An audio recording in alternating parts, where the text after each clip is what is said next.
नमस्कार, मी उमेश पाटील. मी श्रद्धा सावंत. लोकनिर्धार चॅनल मध्ये तुमचे सर्वांचे स्वागत आहे. आता आपण रोजच्या बातम्यांचा आढावा घेऊयात. मुंबई येथील प्रदेश कार्यालय विद्याताई चव्हाण आणि विकास लवांडे यांनी पत्रकार परिषद घेऊन आमदार रोहित पवार यांच्या पुन्हा एकदा होणाऱ्या ईडी चौकशीबद्दल निषेध व्यक्त केला. आमदार अनिल बाबर यांच्या निधनाने स्वच्छ मनाचा विश्वासू सहकारी हरपल्याचे मुख्यमंत्री एकनाथ शिंदेंनी सांगितले.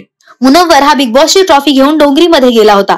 डोंगरीमधील मुनव्वरचे फोटो आणि व्हिडिओ सोशल मीडियावर व्हायरल झाले आहेत. आता मुनव्वरच्या एका चाहत्याच्या विरोधात FIR दाखल करण्यात आली आहे. मुनव्वर फारुकीच्या रोड शो दरम्यान त्याच्या एका चाहत्याने बेकायदेशीरपणे ड्रोनचा वापर केला. परवानगीशिवाय रोड शो मध्ये ड्रोन कॅमेरा आणल्याप्रकरणी मुनव्वरच्या चाहत्या विरोधात FIR दाखल करण्यात आली आहे. परमबीर सिंग यांना CBI कडून क्लीन चिट. खंडणी प्रकरणीचा तपास बंद केला.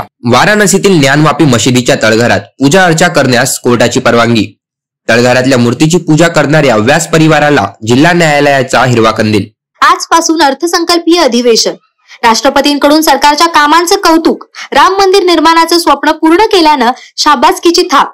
तर काश्मीरमध्ये कलम 370 इतिहासात जमा झाल्याचं वक्तव्य.